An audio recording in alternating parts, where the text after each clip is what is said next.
So once again good evening to every one. Okay, so இன்னைக்கு நம்ம பார்க்க போகிற டாபிக் வந்து சாம்பிளிங். ரிசர்ச்சில் வந்து இந்த சாம்பிளிங் அப்படிங்கிற டாபிக் வந்து ரொம்ப இம்பார்ட்டன்ட். நீங்கள் நெட் எக்ஸாம் எடுத்துட்டாலும் சரி, இல்லை டிஆர்பி எடுத்துட்டாலும் சரி, இந்த சாம்பிளிங் அப்படிங்கிற டாபிக் வந்து ரொம்ப ரொம்ப ரொம்ப ஒரு இம்பார்ட்டன்டான டாபிக். இந்த சாம்பிளிங் வந்து பேப்பர் 2க்கு மட்டும் கிடையாது, நீங்கள் யூஜிசி நெட்டில் பேப்பர் 1க்கும் இந்த சாம்பிளிங் வந்து ரொம்ப இம்பார்ட்டன்ட்.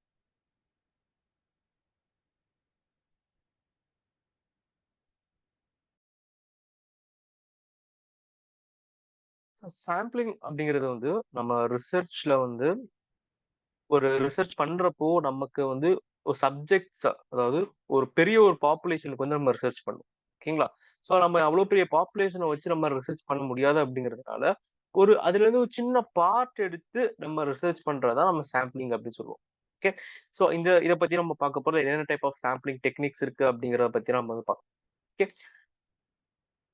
ஸோ இதுல வந்து பேப்பர் 1ல வந்து இந்த சாம்பிளிங்கை பத்தின கொஸ்டின்ஸ் வந்து நிறைய கேட்கறாங்க. பேப்பர் 1 நம்ம யூஜிசி நெட்ல பேப்பர் 1 ரிசர்ச் ஆப்டிடியூட் அப்படின்னு சொல்லிட்டு சாப்டர் 2 யூனிட் 2 அதுல வந்து இந்த சாம்பிளிங் பத்தி கண்டிப்பா ஒரு கொஸ்டின் கேட்டுறான் மேக்ஸிமம். அதான் ஷிஃப்ட் பொறுத்து மாறும். ஓகேங்களா? நம்ம பேப்பர் 2ல வந்து கண்டிப்பா அதை பத்தி ஒரு கொஸ்டின் வந்து கேட்டுறான். ரொம்ப ஈஸியான ஒரு டாபிக். கண்டிப்பா சாம்பிளிங்ல இருந்து கொஸ்டின் வந்துச்சுன்னா நம்ம வந்து மிஸ் பண்ணவே கூடாது. ஓகேங்களா? Okay,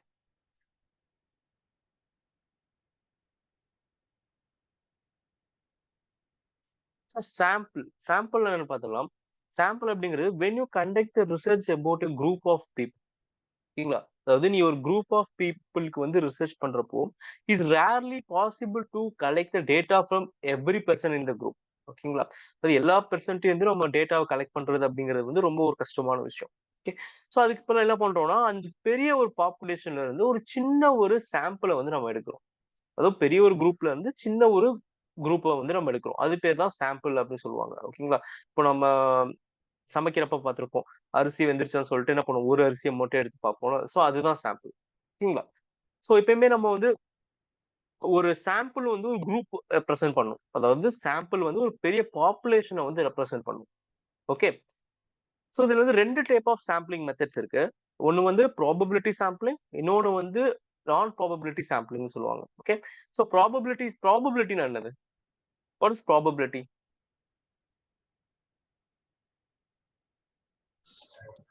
confinement. அசைன்மெண்டா? கன்ஃபைன்மெண்ட் வரையறுக்கப்பட்டது ப்ராபபிலிட்டினா. ஓகே, வரையறுக்கப்பட்டது consignment. Okay, okay fine. So probability அப்படிங்கிறது நம்ம சான்சஸ்ன்னு சொல்லலாம். சான்சஸ் எவ்வளவு சான்சஸ் இருக்கு, நான் ஜென்ரலா சொல்றேன். சான்சஸ் அப்படிங்கறத சொல்லலாம். அது இப்போ ஒரு காயினை டாஸ் பண்றோம் அப்படின்னா அதுல வந்து ஹெட் விழுறதுக்கு 50% சான்ஸ் இருக்கு, டெய்ல் விழுறதுக்கு 50% சான்சஸ் இருக்கு. ஓகேங்களா? ஸோ அப்படிங்கிறப்போ இங்க வந்து ஹெட்டுக்கும் சான்ஸ் இருக்கு, டெய்லுக்கும் சான்ஸ் இருக்கு. ஸோ அப்போ ப்ராபபிலிட்டி சாம்பிளிங் அப்படின்னு சொல்லுவாங்க அப்படின்னா அங்க இருக்கக்கூடிய சாம்பிள்ஸ் எல்லாத்துக்குமே, அங்க இருக்கக்கூடிய சப்ஜெக்ட்ஸ் எல்லாத்துக்குமே சான்சஸ் இருக்கும். அதாவது அவங்க சாம்பிள் ஆகுறதுக்கு எல்லாத்துக்குமே சான்சஸ் இருக்கும். அது பேர் தான் வந்து ப்ராபபிலிட்டி சாம்பிளிங் சொல்லுவாங்க. அதான் அங்க மீனிங் கொடுத்திருக்காங்க. Probability sampling involves random selection allowing to make a strong statistical inference about whole group. இங்க செலக்ட் பண்ணக்கூடிய மெத்தட்ஸ் எல்லாமே என்ன சொல்லுவாங்க அப்படின்னா ரேண்டம் மெத்தட்ல செலக்ட் பண்ணுவாங்க. ஓகேங்களா? ரேண்டம் அப்படிங்கிறது என்ன சொல்லுவாங்கன்னா சீரற்ற அப்படின்னு சொல்லுவாங்க. எல்லாருக்குமே சான்சஸ் இருக்கக்கூடியதா நம்ம ரேண்டம் அப்படி சொல்லுவோம். ஓகே, நான் ப்ராபபிலிட்டி சாம்பிளிங்னா இட் இன்வால்வ்ஸ் நான் ரேண்டம். இது நான் ரேண்டமா இருக்கும். இதை வந்து பயாஸ்டு எடுப்பாங்க. அதாவது எனக்கு இவங்க தான் தேவை, அதான் சொல்றாங்க. Based on the convenience or other criteria. அதாவது எனக்கு யாரு தேவையோ அவங்கள வந்து செலக்ட் பண்றதா வந்து நான் ப்ராபபிலிட்டி சாம்பிளிங். இதே நான் ப்ராபபிலிட்டின்னு சொல்றாங்களா அங்க சான்சஸ் இருக்காது. ஓகே, இப்ப 10 பேர் இருக்கான், 10 பேரோட நேம நான் ஒரு லாட்ல எழுதி போட்டு அதுல இருந்து நான் ஒரு நேம் எடுக்க போறேன் அப்படின்னா அந்த 10 பேருக்குமே சான்ஸ் இருக்கு. ஓகே, 1/10 அப்படிங்கிற சான்சஸ் இருக்கும். நான் ப்ராபபிலிட்டி சாம்பிளிங் அப்படி இல்லை. இப்ப எனக்கு 10 பேர்ல வந்து இந்த ஒரு பெர்சன் தான் தேவை அப்படின்னு சொல்லி அவனை மட்டும் நான் பிக் பண்றேன். It's non probability sampling. நிச்சயங்களா?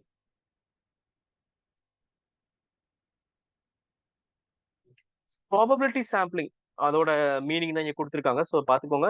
Plus இது என்ன கொடுத்துருக்காங்க, types: simple random sampling, systematic sample, stratified sample, cluster sample அப்படின்னு சொல்லிட்டு 4 டைப் கொடுத்துருக்காங்க. ஓகேங்களா? So probability sampling means that every member of the population has chance of being selected. நான் சொன்னேன்ல, எல்லாத்துக்குமே வந்து இங்க செலக்ட் ஆகிறதுக்கு சான்சஸ் இருக்கும். ஓகேங்களா? It is mainly used in quantitative research. நம்ம ஏற்கனவே பார்த்திருக்கோம் குவான்டிடேட்டிவ்னா என்ன, குவாலிட்டேட்டிவ் ரிசர்ச்னா என்னன்னு சொல்லி நம்ம பார்த்திருக்கோம். மேக்ஸிமம் இந்த ப்ராபபிலிட்டி சாம்பிளிங் எதுல யூஸ் பண்ணுவாங்க அப்படின்னா குவான்டிடேட்டிவ் ரிசர்ச்சஸ் தான் யூஸ் பண்ணுவாங்க. நீங்க இதில் 4 டைப் இருக்கு. Simple random sample, systematic sample, stratified sample, cluster sample சொல்லிட்டு 4 பிரிக்கிறாங்க. Okay, simple random sampling. So simple random sampling அப்படிங்கன்னா every member of the population has equal chance of being selected. இப்போ நான் பார்த்தோம், இப்போ சொன்ன எக்ஸாம்பிளே தான். Okay, so sampling frame should be include the whole population. அதாவது இப்போ எனக்கு வந்து ரேண்டமா நான் யாரையும் சூஸ் பண்ண போறேன். ஓகே, ஸோ எப்படி சூஸ் பண்ணலாம்? இப்போ என் கிளாஸ்ல 100 பேர் இருக்காங்க. என்னோட ரிசர்ச்சுக்கு வந்து அது 100 பேர்ல இருந்து 10 பேர் தான் வேணும். இப்போ எப்படி சூஸ் பண்ணலாம்னா சிம்பிள் ரேண்டம் டெக்னிக்ல லாட் மெத்தட் யூஸ் பண்ணலாம், லாட்டரி மெத்தட். ஓகே, அதாவது 100 பேரோட 100 பேருக்கு ஒரு நம்பர் கொடுத்து 100 நம்பர் நான் ஒரு லாட்ல போட்டு அதுல இருந்து நான் ஒரு 10 நம்பர் ரேண்டமா பிக் பண்ணேன். அப்போ இந்த இடத்துல 100 பேருக்குமே சான்சஸ் இருக்கு செலக்ட் ஆகுறது. ஓகேங்களா? ஸோ இது பேர் என்ன சொல்லுவாங்கன்னா சிம்பிள் ரேண்டம் சாம்பிளிங் சொல்லுவாங்க. இதோட எக்ஸாம்பிள் பார்த்தீங்கன்னா லாட் மெத்தட்ல செலக்ட் பண்ணலாம். Okay, next systematic sampling. இதுல இங்கே வந்து பாருங்க, சிஸ்டமேட்டிக் அப்ப சிஸ்டம். இப்ப ஏதோ ஒரு சிஸ்டம் இங்க இருக்கு. ஓகே, என்னன்னு பார்க்கலாம். Every member of the population is listed with a number, but instead of randomly generating numbers, இண்டிவிஜுவலா chosen at regular intervals. Okay, இங்க வந்து என்ன பண்ணுவோம் அப்படின்னா எல்லாத்துக்குமே வந்து ஒரு நம்பர் அசைன் பண்ணுவோம்.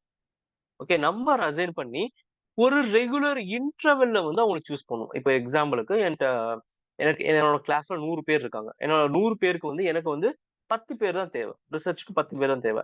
அப்போ நான் வந்து என்ன பண்ணலாம் அப்படின்னா 100 பேருக்கு ஒரு நம்பர் இருக்கு. இப்போ ரோல் நம்பர் எடுத்துக்கலாம். 100 பேருக்கு ஒரு ரோல் நம்பர் நம்ம ஆல்ரெடி கொடுத்துருக்கோம். இப்போ எனக்கு ரோல் நம்பர்ல இருந்து ஏதோ ஒரு நம்பர் ரேண்டமா இப்போ 1 to 10க்குள்ள இப்போ 5 எடுத்துக்கலாம். 5 இப்போ 5, 15, 25, 35, 45, 55, 65, 75 இந்த மாதிரி 5லே முடியல நான் 10 பேர் எடுக்கிறேன். So it's called systematic sampling. புரிஞ்சுங்களா? ஸோ இது என்ன சொல்லுவாங்கன்னா சிஸ்டமேட்டிக் சாம்பிளிங் சொல்லுவாங்க. இது 5 தான் சூஸ் பண்ணலாம். இல்ல நீங்க எது வேணாலும் சூஸ் பண்ணுங்க. இப்போ உங்களுக்கு 100 பேர்ல 50 பேர் வேணும். இப்போ எனக்கு வந்து ஆட் நம்பர் ஃபுல்லா எடுத்துக்கிறேன், இல்ல ஈவன் நம்பர் ஃபுல்லா எடுத்துக்கிறேன். எனக்கு 50 பேர்.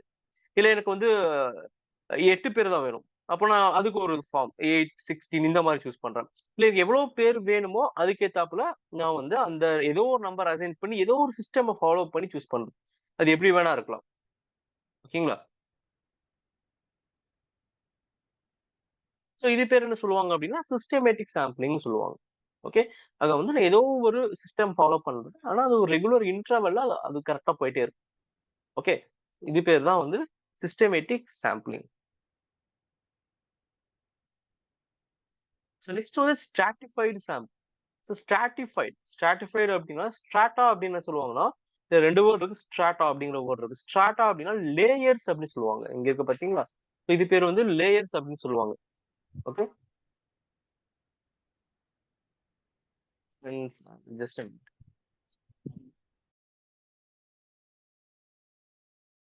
ஸ்ட்ராட்டா அப்படிங்கிறது லேயர் அப்படின்னு சொல்லுவாங்க. அப்ப இங்க என்ன பண்ணுவாங்க அப்படின்னா ஒரு பெரிய பாப்புலேஷனை வந்து ஒரு லேயர்ஸா பிரிப்பாங்க. ஸோ லேயர்ஸா பிரிச்சதுக்கு அப்புறம் அதுல இருந்து ரேண்டமா செலக்ட் பண்ணுவாங்க. நம்ம ஆல்ரெடி ரேண்டம் டெக்னிக் பார்த்திருக்கோம். சரிங்களா? ஸோ எப்படி பண்றாங்க பார்க்கலாம். ஒரு எக்ஸாம்பிளுக்கு நான் சொல்றேன். இப்போ எனக்கு வந்து என்னோட ரிசர்ச்க்கு வந்து football players, hockey players, basket ball players வேணும். கிரிக்கெட் பிளேயர்ஸ் 4 பிளேயர்ஸ் எனக்கு வேணும். ஓகேங்களா? இப்போ என்னோட டிபார்ட்மெண்ட்ல வந்து ஒரு 500 பேர் இருக்காங்க. என்னோட டிபார்ட்மெண்ட்ல வந்து 500 பேர் இருக்காங்க.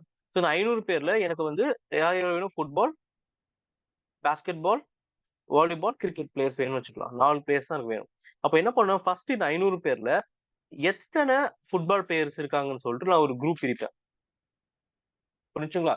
சோ அடுத்து வந்து அடுத்த குரூப் இந்த குரூப்ப நீங்க அப்படியே வச்சுக்கோங்க. இந்த பிக்சரே பாருங்க. இத நீங்க அப்படியே வச்சுக்கோங்க. ஃபர்ஸ்ட் குரூப் வந்து ஃபுட்பால்னு வச்சுக்கலாம். செகண்ட் குரூப் வந்து volleyball, third group basket ball, fourth group வந்து ஹாக்கி. புரிஞ்சுங்களா? இப்போ நான் வந்து குரூப் வைஸா நான் பிரிச்சிருவேன். ஓகே, நான் குரூப் வைஸா பிரிச்சதுக்கு அப்புறம் இப்போ எனக்கு வந்து அந்த இப்போ நிறைய இப்போ ஒரு கிளாஸ்ல பாத்தீங்கன்னா ஃபுட்பால் பிளேயர்ஸ் 10 பேர் இருக்கலாம். பாஸ்கெட் பால் பிளேயர்ஸ் 15 பேர் இருக்கலாம். இந்த வேரியேஷன்ஸ் இருக்கும். ஓகேங்களா? அப்படி ஃபர்ஸ்ட் நான் பிரிச்சதுக்கு அப்புறம் அதுல இருந்து இப்ப எனக்கு வந்து ஃபுட்பால் பிளேயர்ஸ் 10 பேர் போதும், பாஸ்கெட் பால் பிளேயர்ஸ் 10 பேர் போதும், இதுல 10 40 பேர் என்னோட சாம்பிள்ஸ் போதும். ஓகே, இப்போ ஃபுட்பால் பிளேயர்ஸ் வந்து ஒரு 20 பேர் இருக்கான். 20ல இருந்து 10 பேர் நடுகிறேன். இங்க வந்து பாஸ்கெட் பால் பிளேயர்ஸ் ஒரு 30 பேர் இருக்கான். 30ல இருந்து 10 பேர் இருக்கிறேன். இங்க வாலிபால் பிளேயர்ஸ் வந்து ஒரு 15 பேர் இருக்கான். 15 பேர்ல இருந்து நான் 10 பேர் எடுக்கிறேன். ஓகேங்களா? சோ லாஸ்ட்ல வந்து ஸோ லாஸ்ட்ல கிரிக்கெட் பிளேயர்ஸ் வந்து ஒரு 55 மெம்பர்ஸ் இருக்காங்க. நான் அதுல இருந்து ஒரு 10 பேர் எடுக்கிறேன். இங்க வந்து வேரியேஷன்ஸ் இருக்கு. அதாவது பாப்புலேஷனோட சாம்பிள் நான் செலக்ட் பண்றது வந்து இப்படிதான் பண்ணுவேன். நான் ஃபர்ஸ்ட் லேயரா பிரிச்சுருவேன். பிரிச்சுட்டு அதுல இருந்து நான் 10 பேர் எடுப்பேன். ஓகேங்களா? சோ இது பேர் என்ன சொல்லுவாங்கன்னா, ஸ்ட்ராட்டிஃபைடு சாம்பிளிங்ன்னு சொல்லுவாங்க. ஓகே. ஃபர்ஸ்ட் ஒரு பெரிய பாப்புலேஷன் இருக்கு. இங்க ஒரு 500 பேர் இருக்காங்க. சோ 500 பேர்ல எனக்கு யார் வேணுங்கிறத நான் பிரிக்கிறேன். பிரிச்சதுக்கு அப்புறம் அதுல இருந்து ஈக்குவலா வந்து நான் பிரிக்கிறேன். ஓகே. சோ இது பேர் என்ன சொல்லுவாங்கன்னா, இட்ஸ் கால்ட் ஸ்ட்ராட்டிஃபைடு சாம்பிளிங்ன்னு சொல்லுவாங்க. சோ புரிஞ்சுங்களா? சிம்பிள். ஃபர்ஸ்ட் லேயர பிரிக்கிறேன். அதுக்கப்புறம் அதுல இருந்து ரேண்டமா செலக்ட் பண்றேன். இத நான் இந்த வேர்ட் நோட் பண்ணி வச்சுக்கோங்க. It's a random selection. இங்க எத்தன பேர் இருக்காங்க? ஒரு 15 பேர் வச்சுக்கலாம். இந்த 15ல இருந்து ஃபர்ஸ்ட்ல இருக்க 15ல இருந்து இந்த 10 பேர எப்படி செலக்ட் பண்ணுவோம்னா, லாட் போட்டு எடுக்கலாம். புரிஞ்சுங்களா? இங்க இருக்கிற 30 பேர்ல 10 பேர் எப்படி செலக்ட் பண்ணுவோம்? லாட் போட்டு எடுக்கலாம். சோ இது பேர் தான் வந்து ஸ்ட்ராட்டிஃபைடு சாம்பிளிங். ஓகே.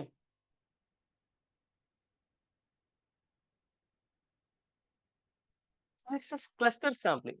அண்ணா சொல்லுங்க. இப்ப இந்த ஸ்ட்ராட்டிஃபைட் சாம்பிளிங் இருக்குல்ல, ம். இதுல வந்து மேண்டேவா அந்த சப் குரூப்ல இருந்து ரேண்டமா தான் செலக்ட் பண்ணுமா? ஏன் சிஸ்டமேட்டிக்கா அதுல இருந்து இன்டர்வல் வச்சு செலக்ட் பண்ண முடியாதா? பண்ணலாம். தாராளமா பண்ணலாம். இதுவும் பண்ணலாம். அதுலயே நீங்க சிஸ்டமேட்டிக் எந்த ஒரு டெக்னிக் வேணா யூஸ் பண்ணி பண்ணலாம். இல்ல நீங்க ஆ ரேண்டம்னு இஷு ஸ்ட்ரெஸ் ஆமா. பண்ணீங்களா? இல்ல. அதனால. பண்ணலாம். இல்ல. பண்ணலாம். ரேண்டம் அப்படிங்கிறது வந்து அது இதுவும் வரும். சிஸ்டமேட்டிக்லயே நம்ம அதுவும் ரேண்டமா தான் செலக்ட் பண்றோம். இங்கேயும் நம்ம ரேண்டம் தானே யூஸ் பண்றோம். சோ தாராளமா பண்ணலாம். நீங்க அதுவும் யூஸ் பண்ணலாம். But it okay. Should be a random. அது வந்து எல்லாத்துக்கும் ஈக்குவல் சான்ஸ் குடுக்கறதா இருக்கணும். அதுதான் முக்கியம். ஓகே. ஓகே. ஓகேங்களா? ஓ ஓ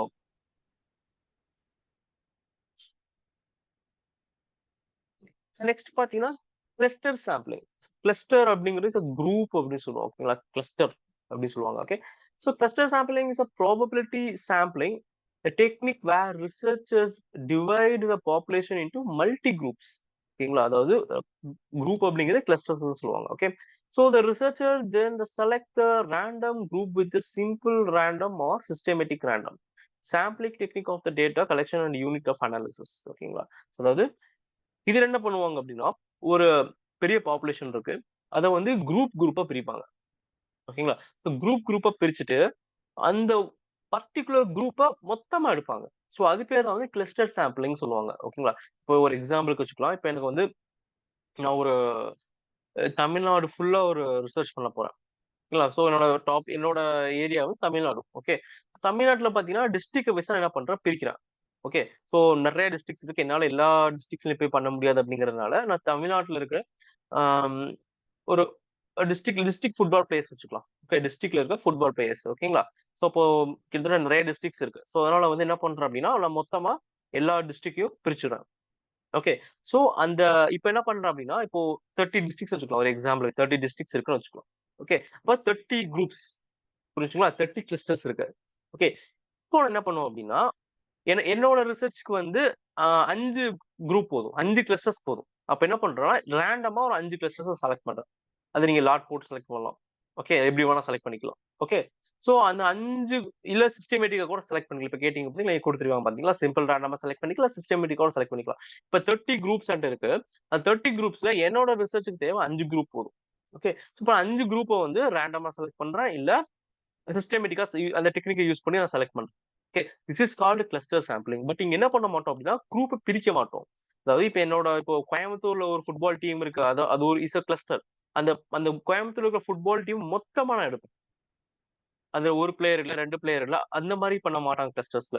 மொத்தமா 15 பேர் அப்படி மொத்தமா எடுப்பாங்க. ஓகேங்களா? இப்ப சென்னையில ஒரு டீம் இருக்கு. சென்னையில இருக்க 15 பேரு. இந்த பக்கம் மதுரைனா மதுரையில இருக்க 15 பேரு அப்படின்னு சொல்லிட்டு அந்த கிளஸ்டருக்கு வந்து மொத்தமா எடுப்பாங்க. It's called cluster sampling. ஓகேங்களா?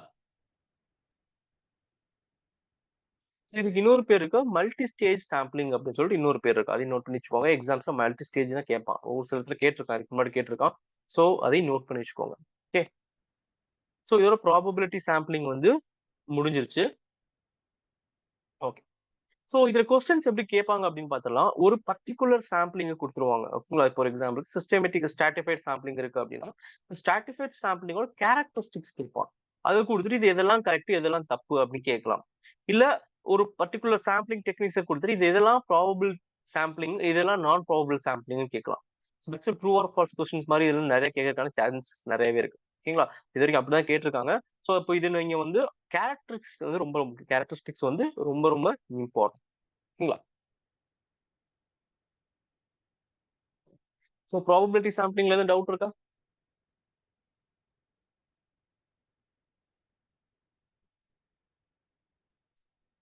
ஸோ நம்ம நான் ப்ராபபிள் போயிடலாம். ஸோ நான் ப்ராபபிலிட்டி சாம்பிளிங். ஓகேங்களா? So each unit in your target population does not have an equal chance of being included. Here you can form your sample using other considerations such as convenience or particular characteristics. ஓகேங்களா? So இங்க வந்து எல்லா சாம்பிள்ஸ்க்கும் வந்து பாப்புலேஷன்ஸ்க்கும் வந்து ஈக்குவலான importance இருக்காது. ஓகேங்களா? எக்ஸாம்பிளுக்கு சொல்லணும் அப்படின்னா இப்ப என் கிளாஸ்ல 100 பேர் இருக்கான். ஓகே, எனக்கு வந்து 10 பேர் வேணும். நான் 10 பேரோ பர்டிகுலரா இந்த 10 பேர் தான் வேணும் அப்படின்னு சொல்லி நான் சூஸ் பண்றேன் அப்படின்னா it's call non probable sampling. Okay, so இதுலயும் டைப்ஸ் இருக்கு. என்னென்ன டைப்ஸ் இருக்குன்னு பார்க்கலாம். Convenient sampling, quota sampling, snowball sampling, purposive or judgmental sampling. So அந்த நேம்ஸ் ரொம்ப இம்பார்ட்டன்ட். பர்பசிவ் கொடுத்துருக்காங்க, ஜட்மெண்டல் கொடுத்து ரெண்டுமே நீங்க நோட் பண்ணணும். எக்ஸாம்பிளா அவன் ஜட்மெண்டல்னு கேட்கலாம், இல்ல பர்பசிவ்னு கேட்கலாம். ரெண்டுமே ஒண்ணுதான். ஓகே, ஸோ அந்த அதர் நேம்ஸ் இருக்கும், அதையும் நீங்க வந்து நோட் பண்ணி வச்சுக்கோங்க. So convenience sampling.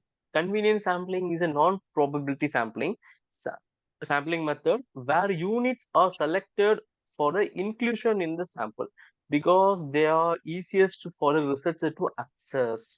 Convenience என்னன்னா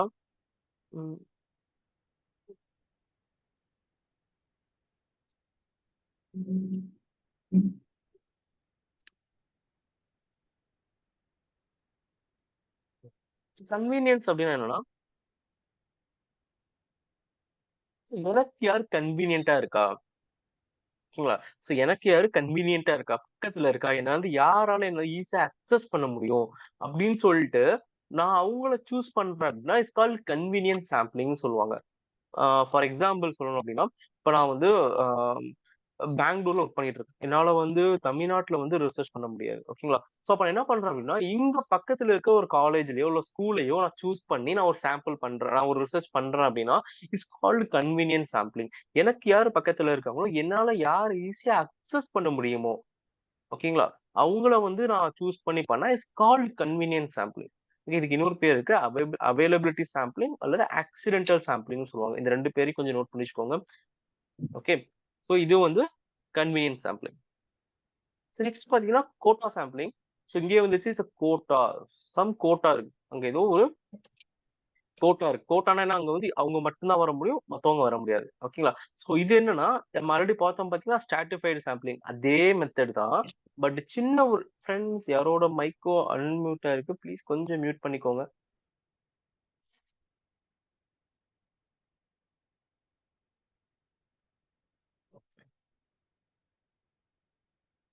ஸோ கோட்டா சாம்பிளிங்ல என்னன்னா அதே மாதிரி ஃபர்ஸ்ட் நம்ம ஒரு குரூப் பிரிச்சிருவோம். ஆனா அதுக்கும் ஸ்ட்ராட்டிஃபைடுக்கும் கோட்டா சாம்பிளிங்கும் ஒரு சின்ன டிஃபரன்ஸ் இருக்கு. என்ன அப்படின்னா நீங்க கொடுத்துருக்காங்க பாருங்க, செகண்ட் பேரா பாருங்க.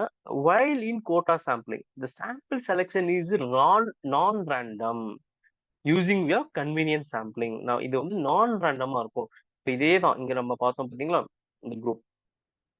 இதே மாதிரி எனக்கு ஃபுட்பால் ஹாக்கி பிளேயர்ஸ் எல்லாம் எனக்கு தேவை. ஓகே, அதே மாதிரி நான் குரூப் பிரிச்சிட்டேன். ஓகே, நான் வந்து குரூப் பிரிச்சிட்டேன். ஸோ பிரிச்சதுக்கு அப்புறம் இப்ப என்ன பண்ண போறோம் அப்படின்னா எனக்கு வந்து இந்த 10 பேர்ல இருந்து எனக்கு ஒரு 5 பேர் தேவை. சோ அப்ப நான் 5 பேரா பர்டிகுலரா சூஸ் பண்றேன். எனக்கு இன்னும் 5 பேர் தான் தேவை அப்படின்னு சொல்லி சூஸ் பண்றேன். This is called quota sampling. Okay, so இங்க ஒரு 20 பேர் இருக்கான். இந்த 20 பேர்ல 5 பேர் நான் சூஸ் பண்றேன். ஆனா பர்டிகுலரா சூஸ் பண்ணேன், இந்த 5 பேர் தான் எனக்கு வேணும் அப்படின்னு சொல்லி சூஸ் பண்றேன். இப்போ எல்லா குரூப்லயுமே எனக்கு 5 பேர் வந்துருவான். ஓகேங்களா? சோ எல்லா குரூப்லயும் எனக்கு 5 பேர் வந்துருவான். So this is called quota sampling. சின்ன டிஃபரன்ஸ் தான் ஸ்ட்ராட்டிஃபைடுக்கும் கோட்டாக்கும். இங்க வந்து நம்ம ரேண்டமா சூஸ் பண்ணுவோம், லேயரை பிரிச்சுட்டு இங்க ரேண்டமா சூஸ் பண்ணுவோம், அங்க லேயரை பிரிச்சுட்டு கன்வீனியன்ஸ் மெத்தட் யூஸ் பண்ணி சூஸ் பண்ணுவோம். This is called quota sampling. So இந்த டெக்னிக்ஸ் எல்லாமே வந்து ஒரு டெக்னிக்குள்ள ரெண்டு கம்பைன் ஆகி வரும். ஓகேங்களா? Next is called snowball sampling. Snowball. Okay, இது வந்து நிறைய தடவை இந்த நெட் எக்ஸாம்ஸ்ல கேட்கப்பட்ட ஒரு கொஸ்டின். Snowball sampling. ஓகே, ரொம்ப ஈஸியான ஒரு question. It's called chain referral sampling. ஓகேங்களா? என்ன சொல்லுவோம் அப்படின்னா செயின் ரெஃபரல் சாம்பிளிங் சொல்லுவோம். அதாவது ஒரு சில ரொம்ப ரேரான சப்ஜெக்ட்ஸ் இருக்கு பாத்தீங்களா? இது ரெஃபரல் சாம்பிளிங் சொல்லுவாங்க. அதையும் நோட் பண்ணி வச்சுக்கோ. ரெஃபரல் இந்த வேர்ட் ரொம்ப முக்கியம். ஒரு சில ரேரான ஈவென்ட்ஸ் ஃபார் எக்ஸாம்பிள் இப்ப ஷூட்டிங் எடுத்துக்கலாம். இப்ப ஷூட்டிங் ஃபுட்பால், வாலிபால்லாம் நமக்கு எல்லாருக்கும் தெரியும். நெறைய ஃப்ரெண்ட்ஸ் இருப்பாங்க. இப்ப இதே ஷூட்டிங் இல்ல ஒரு ஆர்ச்சரி இந்த மாரி ரொம்ப ரேரான ஒரு ஈவென்ட். இப்ப கால்ஃப் இதெல்லாம் வந்து ரொம்ப ரேரான ஒரு ஈவென்ட். ஓகே. சோ இத பத்தி நீங்க ஏதோ ஒரு டாபிக் ரிசர்ச் பண்ண போறீங்க. இல்ல இத பத்தி ஏதோ உங்களுக்கு டேட்டா தேவைப்படுது அப்டின்னா, சோ நீங்க என்ன பண்ணீங்க உங்களுக்கு ஒரே ஒரு ஷூட்டிங் ஃப்ரெண்ட் தெரியும். ஒரு ஷூட்டர் தெரியும்னு வச்சுக்கலாம். சோ அந்த ஒரு ஷூட்டர நீங்க கேட்கறீங்க. எனக்கு வந்து சாம்பிள்ஸ் வேணும். அப்ப அந்த ஷூட்டருக்கு வந்து நெறைய பேர் தெரியும். ஏன்னா, அவர் காம்படிஷன் போயிருப்பாரு. அவர் வந்து பார்ட்டிசிபேட் பண்ணியிருப்பாரு. அவருக்கு வந்து நெறைய பேர் வந்து தெரியும். ஓகேங்களா? சோ அவர் என்ன பண்றாரு அப்டின்னா, அவர் வந்து ரெஃபர் பண்றாரு. என்னோட ஃப்ரெண்ட் இவங்க, என்னோட ஜூனியர், என்னோட சீனியர், என்னோட ஆ ஸ்டூடண்ட் அப்படின்னு சொல்லி அவங்க யாரையோ ஒருத்தவங்கள ரெஃபர் பண்றாங்க. இப்ப அவங்க மூலியமா இன்னும் நெறைய பேர் உங்களுக்கு தெரியும். சோ அவங்க கிட்ட போய் நீங்க கேட்கிறீங்க. இப்போ ஒரு ஆள் 2 பேர் ரெஃபர் பண்றாங்க. அந்த 2 பேர் ஒரு 4 பேர் ரெஃபர் பண்றாங்க. அந்த 4 பேர் 16 அப்படின்னு சொல்லிட்டு நெறைய அப்படியே அந்த இந்த இது போயிட்டே இருக்கும். ஓகேங்களா? சோ இது பேர் தான் என்ன சொல்லுவாங்க அப்படின்னா, ஸ்னோபால் சாம்பிளிங்ன்னு சொல்லுவாங்க. This is also is a நான் ப்ராபபிள் சாம்பிளிங். ஓகேங்களா? இது வந்து ரெஃபரல் அந்த வேர்ட் ரொம்ப முக்கியம். ரெஃபரல் சாம்பிளிங்ன்னு சொல்லுவாங்க. Okay. So last one is judgmental sampling. Judgmental or purposive sampling சொல்லுவாங்க. ஓகே இதுல அந்த வேர்ட் வந்துருச்சு. பர்பசிவ் அப்படிங்கிற வேர்ட் வந்துருச்சு. Sample members are chosen only on the basis of researchers knowledge and judgment. அதாவது இது என்ன பண்ணுவாங்க அப்படின்னா ஒரு ரிசர்ச்சரோட நாலேஜ் அண்ட் ஜட்ஜ்மெண்ட்டை வச்சு சூஸ் பண்ணுவாங்க. அதாவது இந்த ஃபீல்டுக்கு இவங்க கரெக்டா இருப்பாங்க அப்படின்னு சொல்லி நான் வந்து சூஸ் பண்றேன். ஓகே. கன்வீனியன்ஸ்ல வந்து சின்ன ஒரு குழப்பம் ஒரு கன்வீனியன்ஸும் இதுவும் ஒரே மாரி இருக்கிற மாரி இருக்கும். கன்வீனியன்ஸ்னா என்னால யார ஈஸியா அக்சஸ் பண்ண முடியுமோ, அவங்கள நான் சூஸ் பண்றேன். இது கன்வீனியன்ஸ். பர்ப்பசிவ்ல வந்து என்னோட ஃபீல்டுக்கு இவங்களோட நாலேட்ஜ் இதுல கரெக்ட்டா இருக்கு அப்படின்னு சொல்லி அந்த ஃபீல்டு ரிலேட்டடா, நாலேட்ஜ் ரிலேட்டடா நான் சூஸ் பண்றேன் அப்படின்னா, இட்ஸ் கால்ட் பர்ப்பசிவ் சாம்பிளிங். புரிஞ்சுங்களா? பர்ப்பசிவா எனக்கு ஹேண்ட் வால் பேர் தான் வேணும் அப்படின்னு சொல்லி நான் சூஸ் பண்றேன். It's called purposive sampling.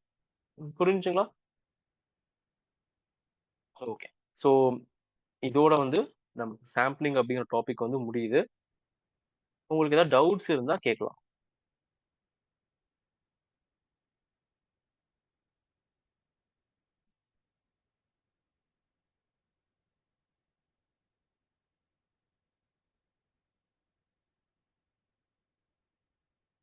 Ah doubts எதுவும் இல்லையா?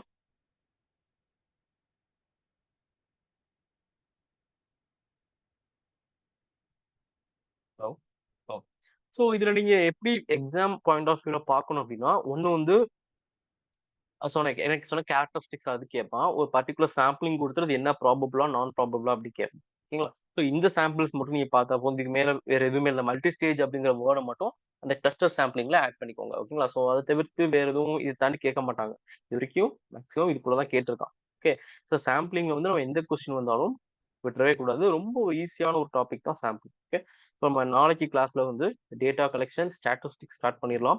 டேட்டா கலெக்ஷன் இருக்கு. So data collection and types of data plus அடுத்த NPC normal probability curve. So அந்த டாபிக் வந்து நம்ம ஸ்டார்ட் பண்ணிடலாம். ஸோ ஸ்டாட் வந்து ஸ்டார்ட் ஆக போகுது. ஸோ அதனால வந்து முடிஞ்ச வரைக்கும் கிளாஸ் வந்து ஆப்சென்ட் ஆகாம அட்டென்ட் பண்ணுங்க. ஓகேங்களா?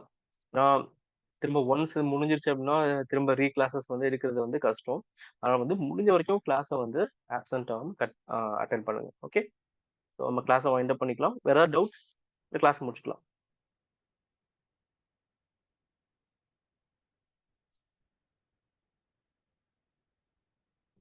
ஸோ நோட்ஸ் மறந்துடாம எடுத்து வச்சிருங்க. ஓகே. ஸோ நோட்ஸ் நீங்க எடுக்கல அப்படின்னா, அது வந்து அதோடய ஒரு அப்படியே பெண்டிங் மாரி அந்த டாபிக் போயிட்டே இருக்கும். ஸோ அன்னன்னைக்கு முடிய நோட்ஸ் வந்து நீங்க நோட் பண்ணி வச்சுட்டீங்கன்னா, உங்களுக்கு ரொம்ப ஈஸியா இருக்கும். ஓகேங்களா? ஸோ கிளாஸ வைண்ட் அப் பண்ணிக்கலாம். Thank you. வேற ஏதாவது டவுட்ஸ்னா எனக்கு வந்து WhatsAppல மெசேஜ் பண்ணுங்க.